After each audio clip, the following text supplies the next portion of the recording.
Interaction था redressal public के grievances की, तो हमने इसको एक हायर लेवल पे एक्सेस टू द पब्लिक और एक मेरे लिए, जैसे मैंने बार बार पहले से भी कहा है कि मेरे लिए एक लर्निंग सेशंस होता है। ये एक्सेस देने पर जो वैरायटी ऑफ प्रॉब्लम्स हैं उसकी एक एहसास होता है और एक मैसेजिंग भी जाती है अपने पुलिस की कम्युनिटी में, अपने ऑफिसर्स और पूरी पुलिस की जो तंत्र है उसको भी एक मैसेजिंग जाता है एक्सेस की क्या इम्पोर्टेंस है।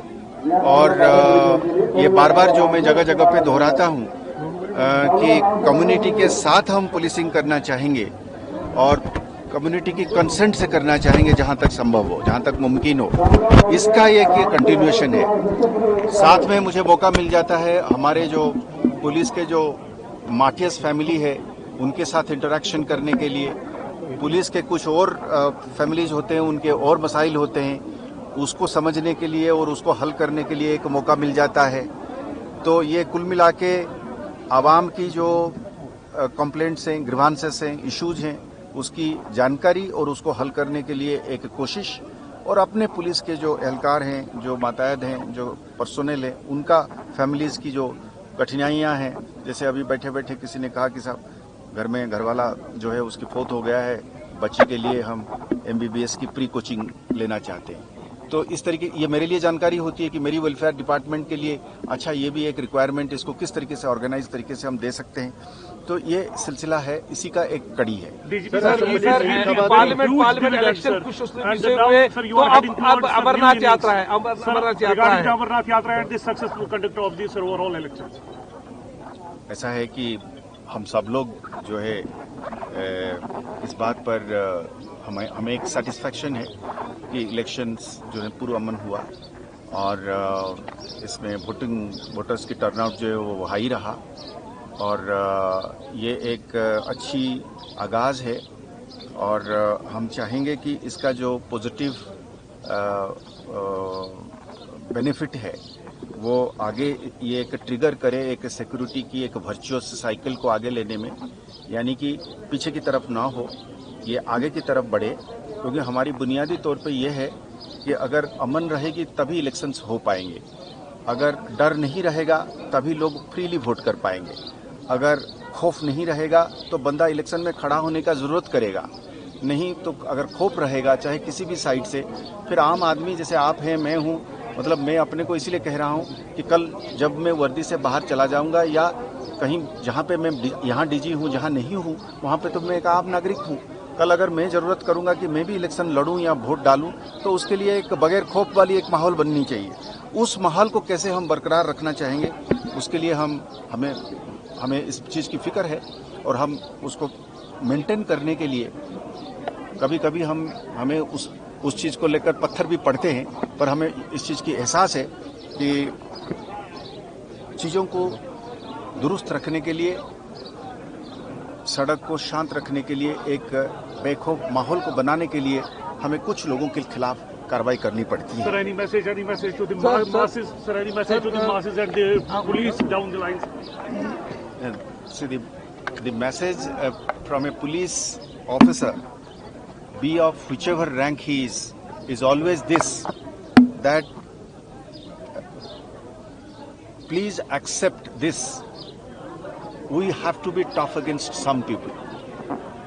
Police by definition is law enforcement.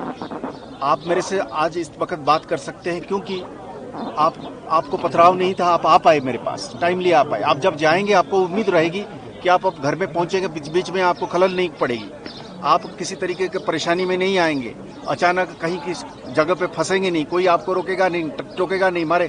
तो उस माहौल को बनाने के लिए हमको कुछ लोगों के खिलाफ कार्रवाई करनी पड़ती है सर, और वो कार्रवाई जब हम करते हैं, हम इस बात का भी कि हम ट्रैफिक एक्सीडेंट को मर्डर नहीं बनाना चाहते हैं। जिसका जो गुनाह बनता है उसी गुनाह के हिसाब से हम चलना चाहते हैं, पर हम लॉ एनफोर्समेंट एजेंसी होने के नाते लॉ को तो एनफोर्स करेंगे ही। तो इसमें हमें मदद चाहिए, इसमें लोगों का पूरा सपोर्ट चाहिए और लोगों का पूरा सपोर्ट मिल भी रहा है हमें। इस बात का भी हमें एहसास है। जी sir, recently top commander LeT का यहाँ मारा गया पुलवामा में, तो अब क्या है मिलिटेंसी का ग्राफ क्या है एक्चुअल इन कश्मीर में खासकर? ऐसा है, मैं कहीं और एक जगह पे मैंने ये बताया कि हम एक टेररिज्म जो रेजिडेंट टेररिज्म से हम फॉरेन टेररिज्म की तरफ जा रहे हैं। रेजिडेंट टेररिज्म का मतलब हो गया कि हमारे अपने लड़के जो तादाद में जो है शामिल होते थे वो कम होने लगा है। हमारी ये कोशिश रही है कि कम्युनिटी के साथ मिलकर हम ये पहले तय करें कि कोई इनमें दाखिल ना हो, तो कोई किसी माँ की, किसी बहन की, किसी भाई जो है या बेटा या खामद जो है इसमें शामिल ना हो, इसकी जान बची रहे। और जब इस तरीके का कोई भी रिक्रूटमेंट होता है, हमारा पहला ये कोशिश रहती है कि गया क्यों, उसको कैसे रोका जाए। तो उस जो कोशिश है उसकी वजह से आज आप देखेंगे कि तादाद में कम हो गया है। जब तादाद कम हो गया है तो जानें बच रही हैं। जब जानें बच रही हैं तो घर आबाद रह रहा है। जब घर आबाद रह रहा है तो वायलेंस कम हो रहा है। हम ये चाहेंगे कि ये किसी की घर ना टूटे, कहीं पे भी किसी के घर के आंगन में कोई भी किस्म की बातमदारी ना हो। अब फॉरेन टेररिज्म है। अब आज के दिन में 70-80 लोग आ गए हैं, वहां से आते हैं, वो बराबर कोशिश करते हैं आने के लिए। जब आते हैं वहां से बंदूक लेके आते हैं, आईडी लेके आते हैं। पिछले दिनों में उन्होंने इलेक्ट्रिक की खंभा उड़ाने की कोशिश करी, तो इलेक्ट्रिक खंभे से तो हम सब लोगों को बिजली मिलती है, आपको भी बिजली मिलता है, आपके टेलीफोन भी उसी से चार्ज होता है। तो वहां से लोग पैसा तो लेके नहीं आते हैं, मेडिसिन तो लेके नहीं आते हैं, नौकरी तो नहीं लेके आते हैं, अस्पताल तो नहीं लेके आते हैं बंदूक लेके आते हैं। तो मेरा तो ये गुजारिश रहेगा कि वहां आने के बाद जो लोग उनको सपोर्ट करते हैं, चंद लोग हैं, घर में रखने की कोशिश करते हैं, उनको एक जगह से दूसरे जगह ले जाने में उनको मदद करते हैं, छिपाने की कोशिश करते हैं, हम मजबूर हैं उनके खिलाफ कार्रवाई करने के लिए, सख्त कार्रवाई करने के लिए, ताकि बाकी लोग बचे रहे। 100 में से एक आदमी को हम उसके खिलाफ कार्रवाई करने में हम मजबूर हैं, ताकि 99 लोग शांति में रहें, अमन में रहें, खुशहाली में रहें, तरक्की करें।